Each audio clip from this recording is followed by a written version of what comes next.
कुछ रिश्ते खून से बनते हैं, कुछ हम खुद बनाते हैं, पर मुफासा और वो राजकुमार जिसे स्कार कहते हैं, तकदीर से भाई।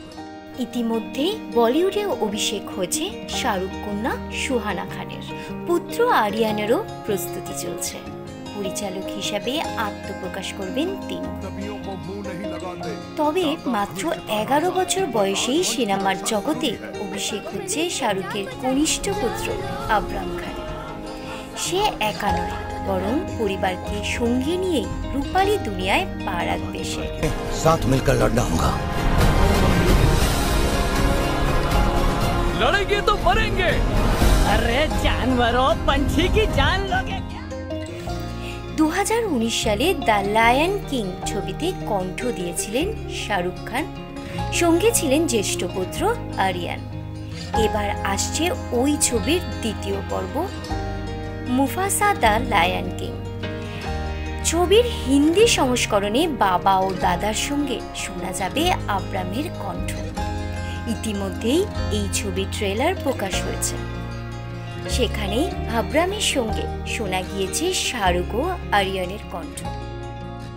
कभी कभी ये खुशबू आती है, हवा की पालकी पे सवार, हल्की सी महक घर की, और फिर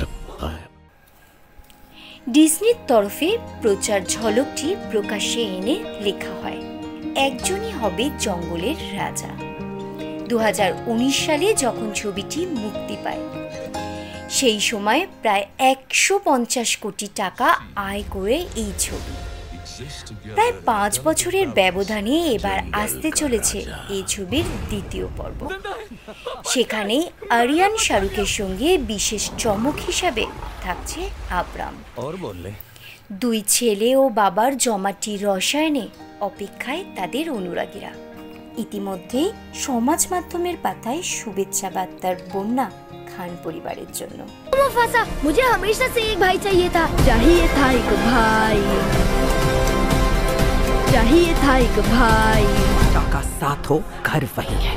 अब तुम दोनों जाओ, जिंदगी की डोर का अपना सिरा ढूंढ लो। While some are born to feast, others spend their lives in the dark.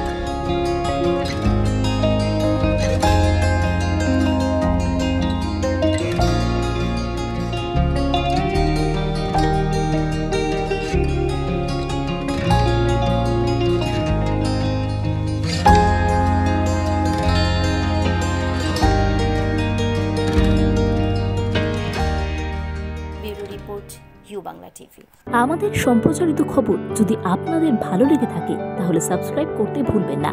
You Bangla TV, হৃদয় ছুঁয়ে যায়।